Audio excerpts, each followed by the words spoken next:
ஸ்ரீமன்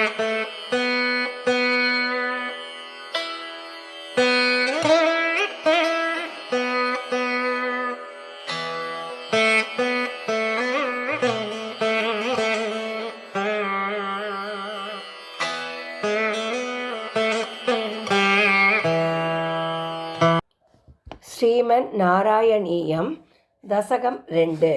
நம்ம முதல் தசகத்தில் பகவானுடைய மகிமை என்னன்னு பார்த்தோம். அவருக்கு காலமோ தேசமோ நேரமோ கிடையாது. நினச்ச மாத்திரத்தில் அனுகிரகம் பண்ணுறார்.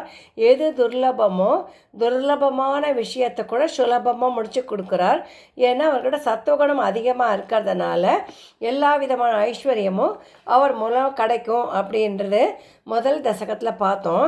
அப்படியா பகவானுக்கு அவ்வளோ மகிமையாக யார் எப்போ என்ன கேட்டாலும் என்ன பிரார்த்தனையாக இருந்தாலும் அனுகூலம் பண்ணுறாரா? அப்படியான அவர் எப்படி இருப்பார் அப்படின்னு 2 கேள்வி கேட்குறோம். அப்படியான 2வது தசகத்தில் முதல் தசகத்தில் பகவானுடைய மகிமை படித்தோம் இல்லையா? 2வது அப்படியே அவருக்கு அவ்வளோ மகிமை இருக்கா? அப்படியான அவர் எப்படி இருப்பார்? அது 2வது தசகம் பகவத் ரூப வர்ணனை. இதில் என்ன, பகவான் இந்த பிரபஞ்சம் மொத்தத்துக்கு ஒரே ஒரு சூரியன் தானே. அந்த சூரியன் கோடி சூரிய பிரகாசமான கிரீடம் சாத்தின்னு இருக்கார். கஸ்தூரி திலகம் இட்டுருக்கார். இப்படியே காருண்யமான கண்ணு, காருண்யா குல நேத்ர மாத்ர, இப்படியே கருணையோடு நம்மளை பார்க்குறாரா? ஓ இப்போயாவது வந்தையே, சம்சாரத்தில் வாழ்ந்துன்றதே, எத்தனை ஜென்மாக்கள் எத்தனை நாட்கள் உனக்காக காத்துருந்தேன், இப்போயாவது வந்தையா, வா வான்னு நம்மளை கருணையோடு பார்க்குறாராம், கடாட்சிக்கிறாராம். காதில் மகர குண்டலம் போட்டுருக்கார். கௌஸ்துபன்ற நீலமேக கல் திருவாபரணம் சாத்தின்னு இருக்கார். வனமாலை சாத்தின்னு இருக்கார். ஸ்ரீவர்ஷம்ன்ற மகாலட்சுமி மார்போடு, பெருமாளுடைய மார்போடு அணைஞ்சின்னு இருக்காளாம். இது முதல் ஸ்லோகம். சூரிய ஸ்பர்த்தி கிரீடம் ஊர்வதிலக புரோத்பாசி பாலாந்தரம் காருண்யா குல நேத்ர மார்த்ர ஹசிதோல்லாசம் சுனாசாபுடம் கண்டோத்யல் மகராப குண்டலயுகம் கண்டோஜ்வல கௌசுபம் த்வத்ரோபவனமால்யகார படல ஸ்ரீவசதி பிரபஜே அப்படின்னு திருவாபரணம் சாத்தின்னு இருக்காராம். 2வது ஸ்லோகத்தில் சங்கு, சக்கரம், கதை, வாள், அம்புன் பஞ்சாயுத கையில் வச்சுட்டு இருக்கார். ரத்னாங்கி சாத்தின்னு இருக்கா. இருக்கிறையே வசந்த திருவாபரணம் ரத்னாங்கி, ரத்னாங்குலியாங்கித ரத்னாங்கி சாத்தின்னு இருக்கார். அப்புறமா கையில் தாமரப்பூ வச்சுட்டு இருக்கார். பீதாம்பரம் லம்பினீம், பீதாம்பரம்ங்கிற வசதியான வஸ்திரம் சாத்தின்னு இருக்காராம். பட்டு வஸ்திரம்னா வெள்ளி ஜரிகையால் ஆனது.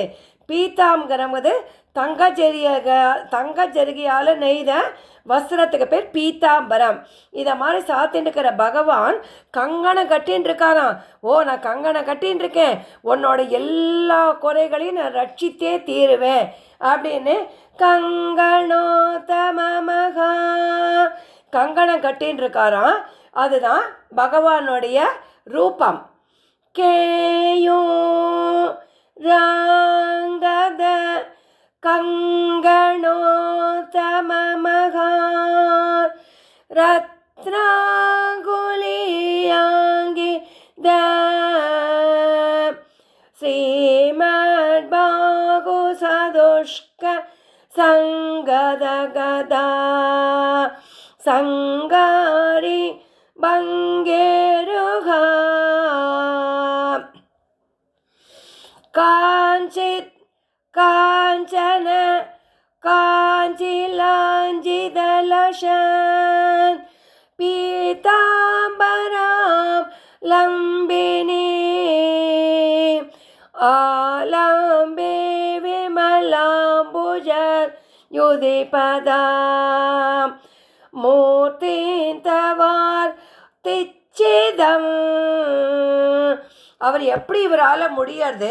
இவ்வளோ வஸ்திரம் சாத்தின்றிருக்கார், அனுகிரகம் பண்ணுறார், அபரிமிதமான சொத்து வச்சுருக்கார், கங்கணம் கட்டின்றிருக்கார். எப்படி அவரால் முடியறதுன்னா, அவர் 3 லோகத்துக்கு அதிபதியாம். மேல் லோகம், அதாவது வைகுண்ட லோகம், பூலோகம், பாதாள லோகம். யத்ரைலோக்யமகீய சோபிமகிதம். 3 லோகத்துக்கு அதிபதியாக இருக்காராம். பார்க்கறதுக்கு மோகனமாக இருக்காராம். எப்படி காந்தம் பிடிச்சி இழுக்குமோ அதை மாதிரி பகவான் நம்மளை பிடிச்சி அவருடைய அழகை காட்டி மயக்கிறாராம். மயக்கி என்ன பண்ணுறாராம்? மதுரா மதுர் யாதபி, அப்படியே மதுரமாக பேசுகிறாராம். சௌந்தரியமாக இருக்கார், சுந்தரமாக இருக்கார். ஓ, இந்த பகவான் இவ்வளோ அழகாக இருக்காரே, இந்த பகவானோட ரூபத்தை பார்க்கறதுக்கு ஆச்சரியமாக இருக்கே. இந்த ஆச்சரியமான பகவானை நான் தெரிஞ்சுக்கிறதுக்கு நான் என்ன புண்ணியம் பண்ணியிருக்கேன்? புஷ்ணாதி விஷ்ணு விபோ யத் த்ரைலோக்ய மகீய சோபி மகிதம் சம்மோகன மோகனாத் காந்தம் காந்தி நிதான தோபி மதுரம் மாதுர்யதுர் யாதபி சௌந்தர்யோத்தர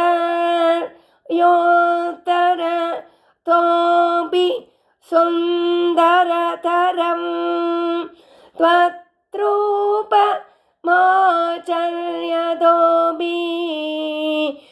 ஆச்சர்யம் புவனே நகஸ்ய குதுகம் புஷ்ணாதி விஷ்ணு விபோ. ஏ பகவானே, இந்த ஆச்சரியமான ஒன்றை நான் தெரிஞ்சுக்கிறதுக்கு என்ன பாக்கியம் பண்ணியிருக்கேன் அப்படிங்கிறது 3வது ஸ்லோகம். 4வது ஸ்லோகம் அடுத்த வீடியோவில் சொல்கிறேன். குருவாயூரப்பா சரணம்.